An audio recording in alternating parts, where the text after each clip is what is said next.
Not Worth the Time with Wade Taylor.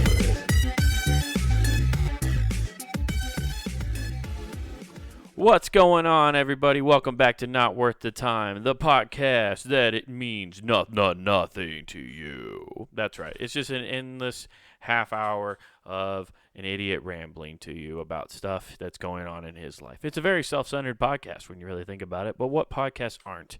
They all start out pretty self-serving. And you know what? We're okay with that. And I'm here to live with that, and I'm just doing this as a fun, creative outlook and expressing myself. You know? I finally feel like my outward appearance is reflecting myself again. I got a haircut finally. That was much needed. You know, and I know like we've making fun of everybody online's been making fun of people who are just like, I just want to go get a haircut, and you could just totally do that. You know, you could take care of it yourself. It's not that hard, you know. Find some clippers. You know, for me, I only have one set of clippers, and they have different attachments. I don't know what one would have been good, but if it came down to it, if I needed a haircut so bad, I could have just shaved it, you know, gone totally bald, just gone straight buzz cut. I don't know if that would be a good look for me, though. I've thought about it. That's what we used to do when I was a kid. Just my mom, summers, just straight buzz cut. And it grew out in time for school. When school rolled around after the summer months, you know, then I could style it again. And then nice comb over. I was a comb over kid when I was like 6. I thought that was classy. I thought having a comb over was like a sophisticated thing to do, like right for your school photos. So like I think from like the ages of 6, so like when I started kindergarten to about 12, anytime it was picture day, I like I did like comb over with my bangs. I made them go sideways, trying to look all slick, you know, because I wanted to look like James Bond. That's what I thought was like the epitome of cool and sophisticated was James Bond. It's weird that we think James Bond is sophisticated when most of what he does is a Neanderthal tactic by just killing people, right? Like it's a basic human instinct. It's like, oh, person's a problem, bop, take them out. You know what I mean? That's what I would do. I'd style it over, you know, just comb it over. But I didn't like gel or anything, so it was impossible to stay there. Like my mom would be like, if you want it to stay up, you need to put gel in there. I was like, I don't want gel. It makes my hair hard, which is the whole point of it. Like I didn't like that it made my hair hard. It's uncomfortable, and then it's just a strap there. Like I wanted my hair to be free, but I wanted it to be under my control, you know? I couldn't deal with it. But I got my hair cut, and they make you wear a mask the whole time. Now while you're getting a haircut, which is fine, totally get it. And I have these like black masks that you put on. They're like so like it's just like a cloth mask that comes over your face, and it does this weird thing where it like goes over top of the nose and stuff too. And as I was getting my hair trimmed and it was getting like shortened, I noticed as soon as we got done at the length I had it and stuff, all of a sudden looked like Bucky Barnes. I look like the Winter Soldier just sitting in this woman's chair. Like I just got my haircut done, and if they would have uttered those words in Russian that they did in Winter Soldier, I just would have got up and ready to comply. What are your orders? And then, or I probably would have just, if she would have said, take the tips from the other barber over there, I would have picked up a fucking pair of scissors and stabbed her. Like, I looked unbelievably like him. And I'm not wearing one of those shirts right now. I was wearing one of my Bullet Club wrestling shirts. So I'm wearing a black shirt with a skull and crossbones on it that says Bullet Club, and I got a black mask on. I looked menacing as shit. Like, I shouldn't have been allowed in that business. They should have been like, yeah, you need to leave, please. Like, at least go put on a different shirt. And if you want to have a shirt that's acceptable in this business that's gun-related, you need to go just put on an orange safety shirt. That's the only thing that's close enough to what you want to represent but isn't overly threatening. Just a nice, bright orange safety shirt with the nice little pocket square for some pens. Who's using those, right? Like the squares, because they used to be for pens, and you got pocket protectors, you put that. Nobody is using those anymore. Like, what are you keeping in here other than maybe a handkerchief? I guess if you got a handkerchief, but nobody carry handkerchiefs anymore. If you have a fucking pocket on your chest, it's all about aesthetics. There is no utility to that for you. It fucking bothers me. But I looked exactly like the Winter Soldier, and it made me laugh. And I thought about it that day a lot because all I could think about was Bucky Barnes, the Winter Soldier, had to be quarantined. He's just like hanging out, just like, yeah, he's just doing a vlog like, hi, I'm the Winter Soldier, Bucky Barnes. I'm getting into vlogging now because I've been quarantined by not Cobra, been quarantined by Hydra, and they don't want us going out and doing anything that could get us sick, which is pretty crazy when you think about it, because like they're talking about this whole COVID thing, and they're saying it's pretty deadly, but like the whole point of me going out there is killing people anyway, so why not just give me like a syringe so I can go like inject people or something, Like, I'm the Winter Soldier, I'm an assassin, that's what I kind of do. And they never cared about our safety this much. Hydra's never cared about our safety, guys. I mean, I've technically been quarantined every time I get done with the mission. Like, I come back to base, they like erase my memory. I still remember some of it, which is weird. They made me remember the horrifying parts. Like, I remember everybody's face, but I don't remember anything else leading up to it. It's very weird. And then they just stick me in an ice box, and I go to sleep for a long time, and then they wake me up again. And then they send me out as soon as it's done. I've been quarantined for all that time. I haven't built up immunities to the diseases while I've been in cryogenic sleep, but they just send me out there. I always got sick on the first few days after being out of the containment center. Always. Every time they thaw me out, they'd be like, go to fucking Italy to get assassinated the prime minister or something. I'd be like, okay. And I go there, and as soon as I get touchdown in Italy, it's just being in planes, guys. I'm telling you, being on planes gets you sick. Just work-related complaints from the Winter Soldier while he's in quarantine. He's not even quarantined in his own house. He just, like, sneaks into, like, somebody's apartment and just fucking takes them out. Just wearing their clothes because he doesn't need to wear his armor or anything because nobody's going to come attack him. So he's just lounging around. He's like, I didn't even know what Netflix was. I didn't know this was a thing, man. And I've been binge watching everything. Ozarks is pretty cool. I'll have to say that. It is. I've been trying to keep up with my boy Falcon. I've been calling him. I call him Harvey Birdman. It really pisses him off. Falcon hates when you call him Harvey Birdman. I've been laughing my ass off just thinking about like the Winter Soldier just during quarantine.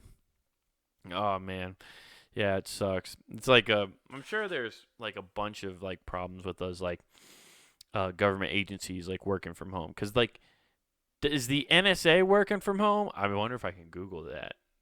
Now let's find out. Is the NSA working from home? Oh, dude, there is no way to fully remotely run those plants, Tech says. You don't work from home. NSA staff are strictly forbidden from working from home.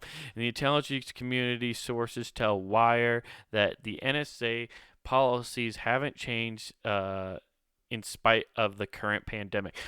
So, and that says March 15th. Yeah, so, well, I guess that's kind of good news. We're not letting the NSA take their work home. You probably shouldn't. Like, those are probably the last people we should let they take their work home.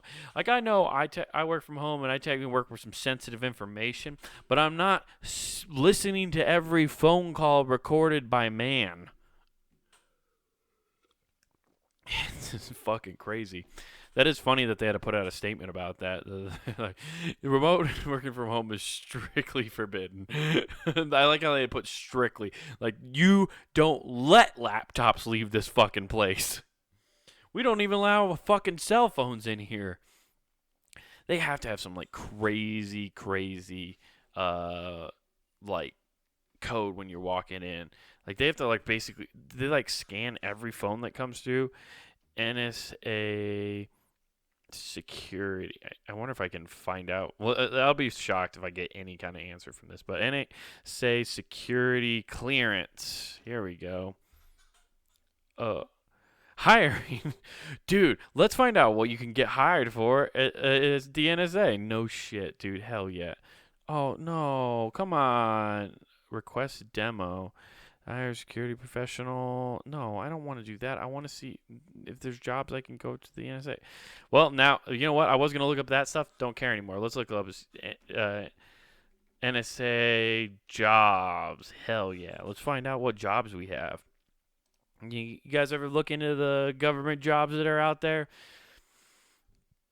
Well, you can, guys. You just can see what's going on out there. Let's see what kind of listings we got going on. The candidate portal. Job types, full time. Let's see what we can do full time. An NSA police officer, they're probably hiring, looking for fresh new candidates like crazy. Security, counterintelligence, responsible for protection of the NSA/CSS information, people and facilities worldwide. Wait, they have worldwide facilities for the NSA? In support of this mission, I love how it's in support of this mission. I better read this in a very serious voice rather than the way I was reading it.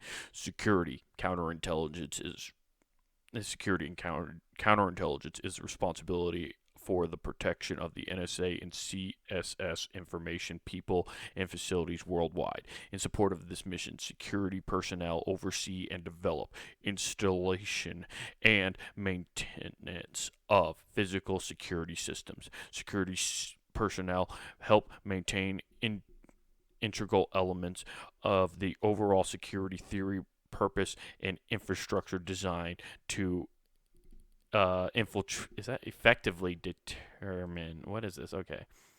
Effectively determine. I should have clicked on the whole thing, huh? Well, it doesn't matter. So you can be a NSA police officer. There you go. It's an entry level position, guys. What do you need to be an entry level police officer for the NSA? Let's see here. Your primary responsibilities are counterterrorism and force protection, asset protection, pedestrian and vehicle asset control, response to migration, security, medical, and fire emergencies, critical intelligence, management. Okay, yeah. Well, I don't want the job summary. I want to know what the minimum requirements are. That's what I really want to know. Come on, fucking. There's no minimum requirements. That's crazy. No way.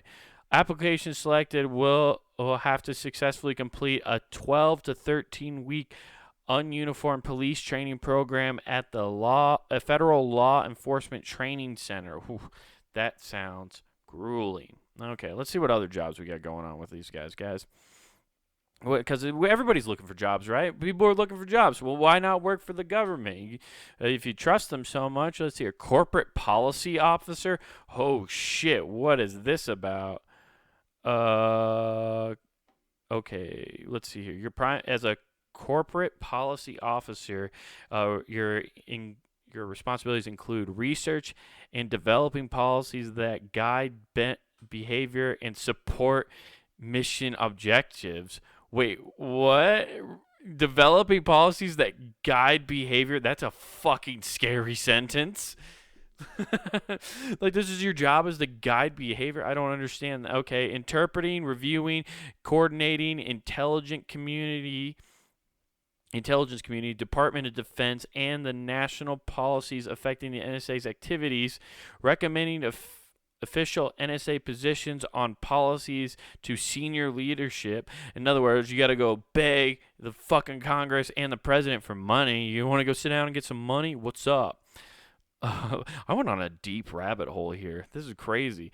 Advocating advocating, promoting, and coordinating NSA policies, positions, and counterparts as required in the ICDOD, other executive branch agencies, Congress, and others, advising senior leadership in the establishment of agreements with mission partners.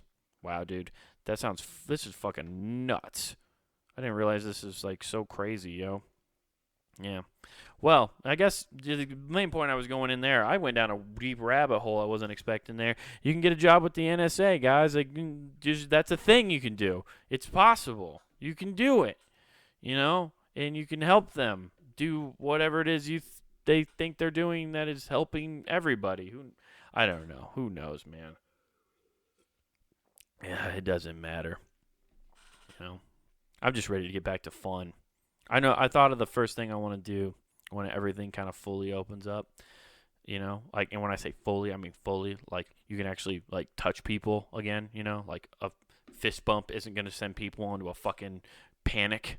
You know, like my thing, what I want to do, I want to go to a mall, right?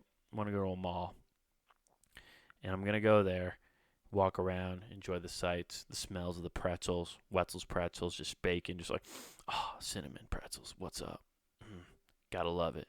And then I'm gonna walk by that little area that every mall has, where there's somebody who has those chairs, those backwards chairs that you sit in and you get a massage in. And I'm gonna go there and I'm gonna see somebody get a massage. I'm gonna wait. I'm gonna time it out and see how long they're getting it done, right? And figure out the time stamp, and then the next person who comes by. Because the whole point of getting that massage, man, is feel relaxed. Feel relaxed, feel good, forget your troubles. Let somebody just dig a fucking elbow right into your back, get them knots out. And what I'm gonna do is ruin that person's time. I'm gonna take away their joy, guys. Because what I'm gonna do is I'm gonna walk up with my camera and take a picture of their face in that horseshoe where they just have their face smushed, just face smushed, like, oh fuck, oh my god, my back's never had this kind of attention paid to it. Oh god, we're getting all in that, and they're just gonna hear, and because I'm gonna put a sound on my photo too. It's gonna make a sound, and then she's gonna be on flash too. So this bright beam of light as I fucking take a picture of their face in this thing, and they're gonna get up and go, "What the fuck was that?" And then just get real mad. But I'm already be disappearing into the ether, and I'm gonna be watching them as they freak out and lose all the relaxation they paid for. And if they want to get it back, they got to double down and get another massage. But they're not gonna, cause they're from picking up their kids from the little disgusting play area. There's a pandemic, but you know what? God damn it. I'll let my kid bounce around that mall play area again. I'll be God damned if I don't allow that, because I'm a patriot and I believe in herd immunity, and I'm going to let my kids play on the playground equipment. I hope other kids sneeze on it. Maybe they'll get immune to it. Don't have to worry about it. I can't believe anybody ever let their kids play on that. Those things are done. You have to remove the play places in fucking all restaurants, right? No more ball pits at McDonald's for sure. Pretty sure those are getting phased out anyway. You definitely can't have the play places in malls anymore. Like, all that shit's going. You got to get rid of it. I'm going to get rid of it. But yeah, I'm just going to. My first thing out when it's fully open is I'm just going to ruin somebody's day. That's basically what I was going to say. I just think it'd be funny. I just think it'd be funny to take someone's joy away from a massage in the mall. If you don't want that to happen, go pay and get a massage behind a wall like you're supposed to, like normal people do. Don't go to those things. They're not good. You want to go to a good thing, you know? I could have used what I was talking about earlier way better, but I didn't, and it's fine. I could have used a better transition for this. But I found some cool stuff this week, and I thought we should look into it, right? So I found out that, guess what, guys? IBM, they're moving forward to try to make sure the AI doesn't take us over. That's right. IBM is ending their facial recognition software in advance racial justice reform. That's right. They're ending their facial recognition to advance racial justice reform. Sounds great off the top. What's weird is that police apparently been using this a lot lately.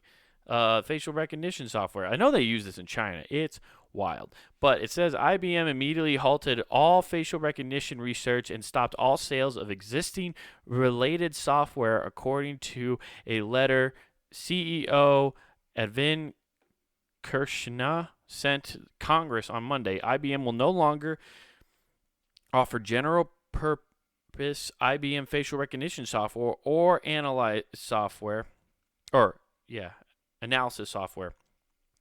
Kenneth wrote, IBM firmly opposes and will not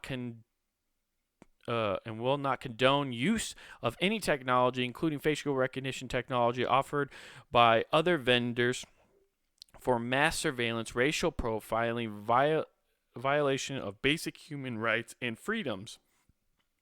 or any other purpose in which is not considered with our values and principles of trust and transparency.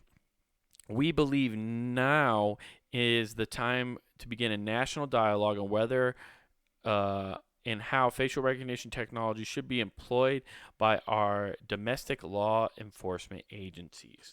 Now, I'm just going to go out on a limb here. I'm going to keep reading this, but I think IBM saw an out on a money pit of a project. They've been sinking money into a fucking facial recognition software for God knows how long, and they're just like, this thing is sucks. We're investing so much money in this because the government wants it, and they need it. And they want it, and they're paying us so much money for it, but we just can't figure it out. And it was a fucking lost cause, man. And then they saw this opening, and they were like, racial justice reform? Yeah? Oh, shit. People are calling facial recognition racist? Oh, cool. We got an out now. Guys, we got an out. We can pull our investments. Guys, we got it. We got it. High five. High five with us, guys. High five. Yeah. I don't feel like they definitely did it on values and virtue. When does the last time any company did something because of their fucking outstanding values, especially a technology company? Let's be fucking real. The move comes during the third week of Black Lives Matter protests in the U.S. sparked by the killing of George Floyd, a black man living. Okay, everybody knows that. Yeah, he was living in Minneapolis. It was a horrible thing. Fuck that guy who kneeled on his neck for sure. Okay, let's take a look here. But I want to know what's Clearview AI fell under heavy scrutiny early this year, and the New York Times published an expose that alleged that the Federal Bureau of Investigations and hundreds of other law enforcement officers contracted with the firm's surveillance tools. Clearview AI features a database of over 3 billion images scrapped from a websites like Facebook, Twitter, and even Venmo. Oh shit. See, that's even scary because not only are you getting images from Venmo, they're probably getting your fucking banking account information. That's why I don't ever want to use those things, man. Meaning your face may appear in the log even without your permission. Yeah, I watched that whole thing about this the other day. This Clearview fucking thing is nuts. Like they've had my image for sure because I've posted videos on YouTube. I've had a Facebook. You know, it's crazy what they've come up with. So it looks like that Clearwater thing is like the big problem here. These software tools also have a long history of algorithmic bias, which means AI misidentifies human faces due to race, gender, or age, according to December 2019 report from the National Institute of Standards and Technology. That study found the majority of facial recognition algorithms exhibit demographic differentials. Yeah, that's pretty fucking wild, yo. And like there were things coming out that they were like using these kind of programs to try to like cross-reference people's faces at protests. So they're scanning people's faces through like news footage and then finding their like social media profiles and then tracking what kind of activity they have online and trying to do it. Dude, they can fucking dig out so deep. That's why like it's funny. I feel like some people don't think that can happen. And then, but at the same time, when it happens to celebrities just getting fucking taken down or like a random person get doxxed, you can find anything. I know I've talked about that online or before. I've talked about how like you can almost find damn near anything online if you know like a name, if you have a phone number. Good, holy shit, because that's a phone number is like a fucking social security number now. It is crazy. Like people throw out their phone numbers for everything. I try not to give out anything. You gotta have. I love how everybody now has like treats emails like burner phones did for drug dealers. Everybody's got a burner email. Everybody's got one email that they just throw. If you have to give your email to anything and it's definitely something you only want for like one free thing, you got a burner one on the side and you just fucking throw that in and you've never checked that thing and it is just littered with viruses. It is just overflowed with junk mail and horrific things and Nigerian prince scams. That email is so flooded with bad juju. If you open it up, that is Pandora's box. Everybody has their own personal Pandora's box that lives online now, and it's your fucking junk email. It's that one you throw at everything, man. You're just like, yeah, you know what? I do want to watch a free pay-per-view on the Bleacher Report because I want to watch this wrestling pay-per-view, but I don't want to have them keep coming back at me, so I'll use this burner one. Bam. Now you have that. Now you're just getting Bleacher Report fucking emails. Who knows how often? Oh, you wanted to watch the Braves play this weekend? They had a free game if you just signed up real quick. Oh, junk email. Yeah, I know I'm using all examples of things that I want, and I do, because that's the only frame of reference I have. But you all know what I'm talking about. You've all tried it. There's a $25 off coupon if you use your fucking promo code with a different email. You know exactly what I'm talking about. I think companies wised up to that a little bit, though. Like, you definitely don't have to, if you do that, I think they check IP addresses now more, which is why people are getting VPNs, and they're just like, boop, boop, boop, boop, boop, boop, jumping around the internet. Oh, I'm going to watch some Netflix. Let's see what's happening in England's Netflix. And you go over to England's Netflix, because everything's different. Dude, when are they just going to, like, with those copyright laws and shit like that, when it comes to that, like with the internet streaming stuff and how certain countries have certain things, eventually they just got to all sit down and go, you know, let's just open it all up. Let's just fuck, because if you can literally just buy a service that allows you to seem like you have an internet access from fucking Europe, so you can access the European versions of Netflix. What's why not just like take that money out of their pocket and get rid of the fact that you can have that? Because I don't think a lot of people actually get the VPNs for that. They actually get it for security purposes, which totally understand. I should get a VPN. Don't got one. Should, though. But what are you going to do? Eventually, maybe I will when I get some more coin. And then maybe people will take me seriously because I got more coin. But are you guys not getting taken seriously? Maybe it's because of the way you fucking talk, huh? Maybe the way you speak is keeping people from taking you seriously. I know that's my problem because I don't speak well. Oh, I did it there, guys. I did. I spoke well. I think. I don't know. Is it well? Good? I don't speak good. No, it's definitely well. I got this. Okay, now I'm going down a well. Anyway, here are 5 phrases that make people discount what you're saying. Now, I found this would be very important, especially after all this. We need to learn something today. We've learned that you can get a job at the NSA, but they also no longer have facial recognition software, so you're going to have to do a lot more searching through videos if you want to find people. But hey, they need more eyeballs to do that, so hey, I found a job for you guys. I'll let you know that something going on so you can tell about that in the job interview. I'm helping you guys out.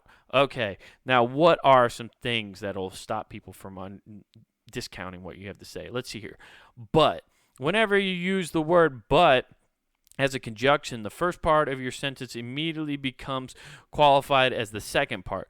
Saying, I love you, but, or, that's a great idea, but, calls the first phrase into question. Bum, bum, bum. Oh, man, they said but after they said I had a great idea. That means they probably don't think I got a great idea. Damn. I thought I had the best ideas up until that but.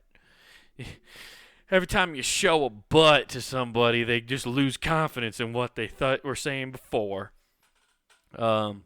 Say it better. Simply stop after the statement. You must add a conjunction and second phrase. Use and. For example, that's a great idea, and we can look at it more closely. Okay, yeah, I guess so. Okay, this might be stupid / silly.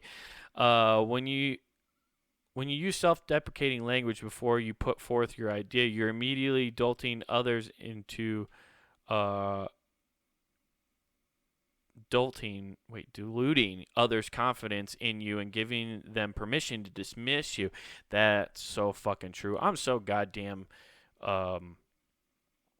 like deprecating in that way. Like I will say statements and then at the end of it just go, what the fuck do I know? I'm just a fucking moron. Like I'll say that. And it's definitely me just like trying to fucking bury my thing so I don't like seem like I'm super self-righteous. But sometimes you got to stick up for your ideas, man. You just got to respectfully. If you qualify your statement respectfully or with all due respect, the following isn't likely to be respectful, often won't be productive. That is so true. It's like bless your heart or like or any of those. With all due respect, sir, suck my dick. That's basically what you're saying with the next phrase. Doesn't matter what you're saying. Anytime you hear with all due respect, the following sentence is what they mean in reality. I could be like, with all due respect, Tim, I really don't agree with your ideas and I think we need to move in a different direction. That just really means, with all due respect, Tim, suck my dick. That's all you're saying. With all due respect, Tim. With all due respect, pineapple and ham pizza is fucking gross. And that's what that is with all due respect, pineapple and ham people eaters, suck my dick. I'm so busy. When you respond to how are you with I'm so busy, you make people reluctant to continue the conversation because they think you're taking up their time and you don't have. Oh man, yeah, that's the worst. I I have a hard time telling people that I don't have like that I'm like I feel like I feel rude if I don't stop and talk to them. Like I can't be like, hey man, I gotta go, I'm sorry. Like I get real weirded out by that. I'm trying to get better at saying no. I said no the other night. Oh man, this made me feel so good on the inside, but I had legit reasons. Like I was at the club watching some shows, whatever, and about halfway through the show, these really, really drunk people came in, right? Like, they're like 20 minutes into the headliner set. I was in that show. I was out at the bar hanging out with, like, some of the bartenders I know, and all of a sudden, right, like, these drunk people walk in, and they're being loud, and they're trying to talk to us and stuff, and this, like, 35-year-old woman turns to me and goes, will you take a picture of our squad? And I was like, and I just turned and I said, I'd rather not, thank you. And I felt so good to say no because usually you just like eat that and you're just like, oh yeah, I'll do it. But also she gave me a look like she was very upset that I said no. Like she hadn't been told no very often in her life, which is I might be judging, but she was not also very inebriated, so she might have just take extra offense to it. You know how it is when you're a little intoxicated. But my reason is one, I didn't want to take their photo because they were being very obnoxious and it was bothering me. And she was making me feel uncomfortable by asking. And then two, there's a pandemic still going on. I don't want to touch your dirty ass phone, lady. Your phone is gross as shit. Like I wipe down my phone at least like twice a month with a Lysol wipe just to clean it and get it disinfected, right? Most people don't do that. And you take it in the bathroom, you shit with it. I don't care what anybody says. You shit with your phone in your hand. There isn't a goddamn person on this earth who still has Mad Libs by their toilet and picks those up and reads it. Nobody does that anymore, okay? You have a shit-covered phone, and I don't want to touch it. It's a pandemic. I don't know where you've been. All those people were drunk, and they weren't wearing masks, so they weren't socially responsible drinkers. They weren't drinking responsibly, and they weren't socially distancing responsibly, okay? It was crazy. I couldn't deal with it. So I said no, and it felt good standing up for myself, guys. It felt good. And that's where I wanted to just let everybody know. You can stand up for yourself and say no. And you know what you shouldn't say no to? punninggame.com. That's right, guys. We've reached the end of the podcast. You should go to punninggame.com if you need more content and want to listen to this podcast because there's even more episodes. Oh, my God. There's like 61 episodes total of this podcast. Listen from the beginning. It sucks the first couple episodes, but I figure it out pretty fast. You can watch the video version of this on YouTube. Check out Comic Wade Taylor on YouTube, and you can find the video version of this podcast, stand-up clips from me, the video version of Who Gives a F, which you can also find at punninggame.com. Also, guys, big announcements. We got some shows coming back on the website. Matt Lamb's making a return here soon with his new partner, Jeff Leach. I think it's Jeff Leach. I'm sorry, Jeff, if I'm forgetting your last name. Either way, those two are starting a podcast together, so that'll be coming up soon. I'm excited to have those guys back on the network. They're both really funny guys, do a great job. Also, guys, don't forget to use promo code NWTPOD. That's NWT POD, that's NWT Pod, for free shipping when you go to the Pun and Game shop. That's right, punandgame.com. Go to the Pun and Game shop where you can find hoodies, t-shirts, all sorts of fun stuff for the shows on the website. So we love that. Guys, don't forget to also rate and review the podcast if you don't, if you have a moment. If you haven't done it, do it. It helps, I think. I don't know. Who really knows? Just listen to it. All I care is you guys listen to this. It's fun. I hope you guys I'm entertaining you guys with my crazy antics, and we're having fun each week. Guys, thank you for listening to Not Worth the Time. And just remember, you can get a government job, especially now that they're getting rid of different technologies. You are needed by your country.